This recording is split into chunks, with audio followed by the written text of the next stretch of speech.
रहीम अस्सलाम वालेकुम all of you and welcome back to the channel.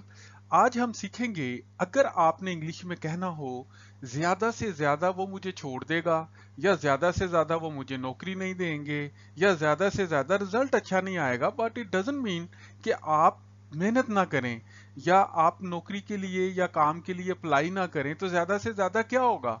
तो इस तरह के सेंटेंसेस को इंग्लिश में कैसे बनाते हैं, इन सब चीजों को सीखने से पहले आपसे एक हम्बल रिक्वेस्ट है कि आप चैनल को सब्सक्राइब कर लें और वीडियो को लाइक करना मत भूलें। तो without any further ado let's get jump into it.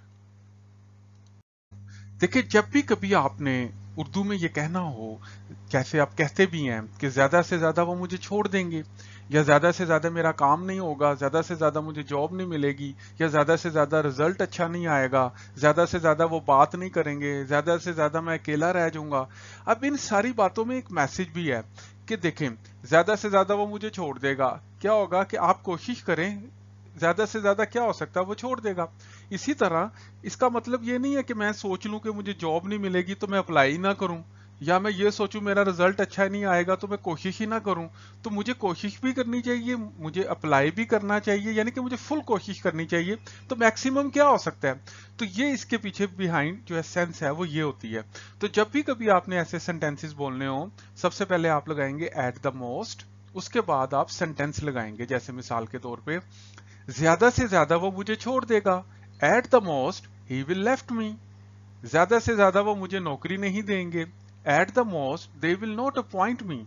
ज्यादा से ज्यादा रिजल्ट अच्छा नहीं आएगा, at the most the result will not be up to the mark. यानी कि ज्यादा से ज्यादा क्या होगा, रिजल्ट अच्छा नहीं आएगा, लेकिन आप कोशिश जरूर करें।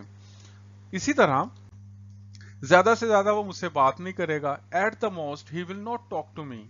ज्यादा से ज्यादा वो मुझसे बात करेगा, उसको हम क्या कहेंगे, at the most he will talk to me. इसी तरह ज्यादा से ज्यादा वहां थोड़ी देर ज्यादा रुकना पड़ सकता है, यानी कि ज्यादा से ज्यादा क्या होगा, वहां पे आपको थोड़ी देर और रुकना पड़ जाएगा, तो डजंट मैटर। तो आप क्या कहेंगे, एट द मोस्ट ज्यादा से ज्यादा we have to stay there a little bit longer, कि हमें वहां पे थोड़ी देर ज्यादा रुकना पड़ सकता है। अब आप नोट करें, जैसे जैसे आप सेंटेंसेस देखते चले जा रहे हैं, आप एट द मोस्ट का जो यूज है उसके अंदर आप मजबूत होते चले जा रहे हैं। तो इसी तरह मुख्तलिफ इंग्लिश स्ट्रक्चर के अंदर अपने आप को मजबूत करने के लिए please keep your self stay tune with the videos. तो अब आप देखें, ज्यादा से ज्यादा थोड़े दिन ज्यादा लग जाएंगे, इसको हम क्या कहेंगे, एट द मोस्ट ज्यादा से ज्यादा it will take few more days, इसमें थोड़े दिन ज्यादा लग जाएंगे।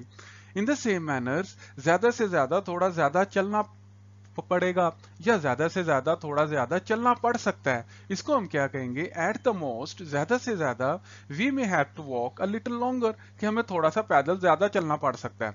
इन द सेम मैनर ज्यादा से ज्यादा वजन कम नहीं होगा। अब देखें, इसका मतलब यह है कि यार आप एक्सरसाइज जरूर करें, ज्यादा से ज्यादा क्या होगा, आपका वजन कम नहीं होगा, लेकिन एक बात पक्की है, आपका वजन बढ़ेगा भी नहीं। तो इसको हम क्या कहेंगे, ज्यादा से ज्यादा वजन कम नहीं होगा, एट द मोस्ट ज्यादा से ज्यादा वेट विल नॉट लूज, कि आपका वजन कम नहीं होगा। तो मेरा ख्याल है कि जो एट द मोस्ट है और प्लस सेंटेंस, ये स्ट्रक्चर आपको अच्छे तरीके से आ गया। So thank you so much guys for watching the video. If you like the video, please hit the like button and don't forget to subscribe the channel. Inshallah, in next video gonna come in here again with new English structure. Till then, take care of yourself. Allah nigeban.